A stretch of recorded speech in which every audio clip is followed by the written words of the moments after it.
In this episode of Highlight Sundays, 7 articles in 7 minutes, yet another hyper edition.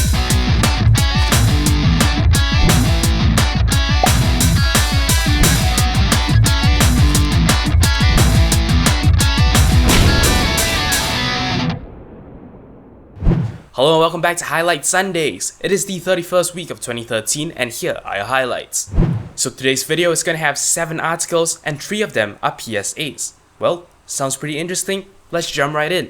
Our first PSA article comes from Engadget and is entitled University of Texas Students Send Yacht Off Course with GPS Exploit. Now here's the deal, we've never really imagined GPS as, something that can be exploited or, a method of hacking what you're doing. However, according to the article, what can be done is people can actually have a spoof satellite that also communicates like GPS. When a GPS unit receives data from such a spoof satellite, it's going to treat it like real information. What that then means is that you can actually drive things off course, you can actually give it wrong location information to send someone to the wrong place. And that is exactly what was being done here. Now this is on the sea, so I guess it's slightly easier to do this. The yacht was at a position where it didn't actually have any physical landmarks to refer to, so it was basically relying fully on the GPS. When it received the wrong signal, it actually corrected its course, which in fact sent it off course. Very insightful article because, we don't normally think of GPS as something that can be hacked, but well, now you see evidence that it indeed can. Moving on to a somewhat more serious PSA from Gizmodo, this article is entitled Gas Pump Skimmers are now as good as those on ATMs. Now you know what a skimmer is, you put in a card, it reads the information of that card, and then people can actually spoof the data, they can actually create a fake card that pretends to be your card. According to the article, the devices they found had skimmed almost $400,000 worth from just a gas pump, and apparently the way in which these skimmers operate is that they actually draw power from the pump itself.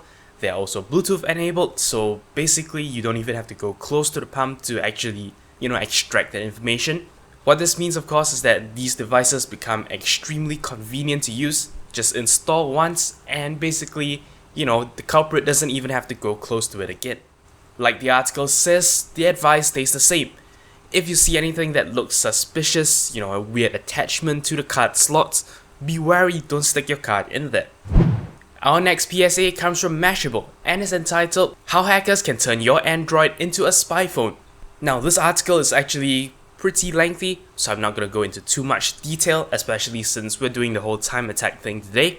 The whole idea behind the operation of this is that some malicious code can be inserted into a normal application.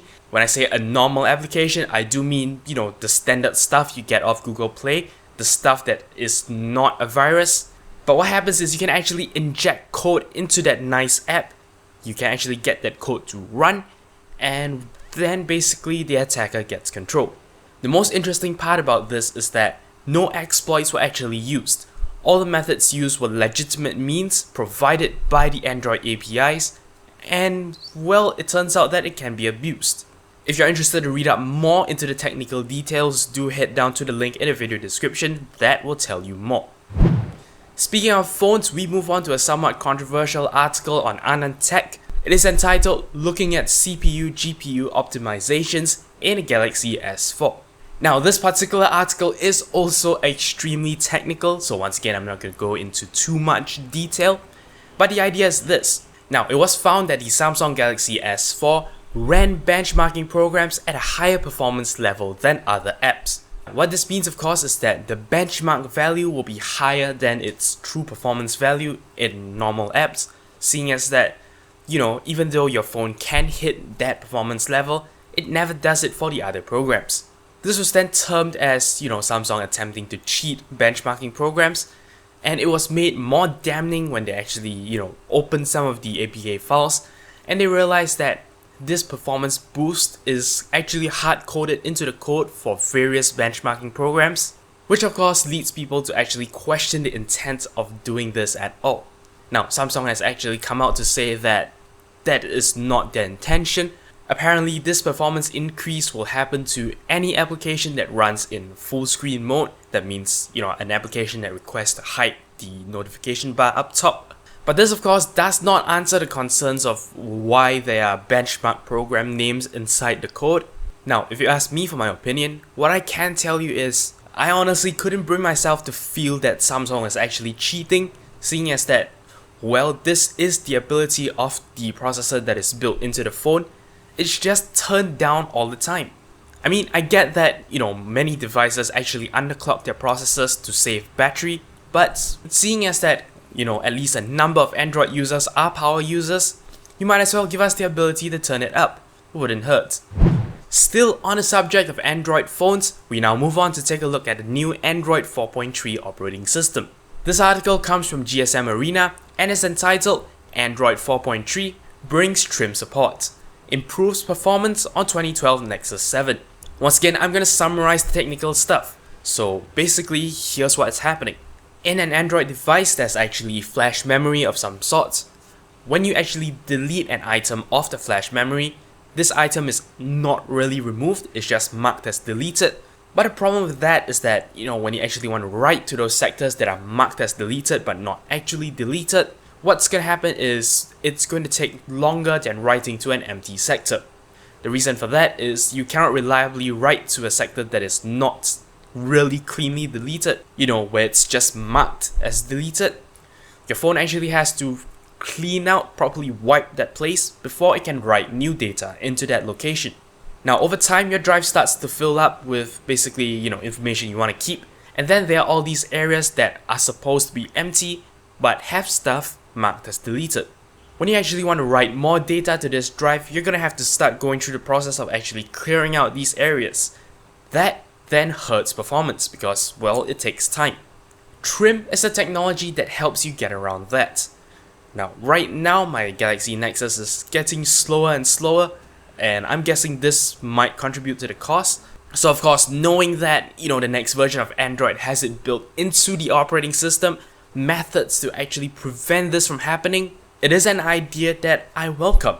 Now, I actually do have a Nexus 7, I can confirm that the Android 4.3 OTA has landed, but seeing as that there aren't too many changes, I may not be actually making a full video of it, which is why I'm talking about this at length here.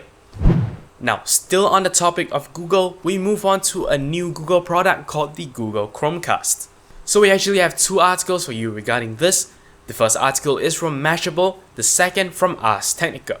And well, the first of the two actually just talks about the device. The Chromecast looks like a USB stick, except the connection is a HDMI connection. And basically what you do is you can stick that into your TV. You can then actually hook up your Android devices, tablets or phones to that device, and you can actually push content to your TV. So you're actually streaming, whatever it is, videos, web pages and all that to your big screen. So if you want to find out more about the Google Chromecast, do head down to the article from Ars Technica. It will actually talk to you a little bit about the pros and cons of this device. If you're interested to see more about what it looks like on the inside, you might want to head over to the Mashable article. iFixit are the guys who, like to rip apart new devices just to see what's inside. Pretty interesting, streaming for just $35. Apparently there are a lot of issues with it that aren't really ironed out yet, so hopefully, things could get fixed soon, and I might think about buying one. But alright, that's all we have time for today. Just a very quick vlog segment. This is the last week of my holidays, so I might be a little bit more absent than I normally am. In addition to that, this will be our last week of Getting Your Feet Wet, our little programming, tutorial series. Yes, I'm aware that they actually changed things in the Blockly interface. I'm gonna have to put up a new video next week to actually address these issues. But yeah, that will come in due course. Alright, that's all there is for this episode of Highlight Sundays. If you have any comments, queries or suggestions, feel free to leave a comment in the comment section below. Don't forget to follow me on Twitter at twitter.com/0612tv. As always, I appreciate every like, favorite and subscription you give me. But until next time, you're watching 0612TV.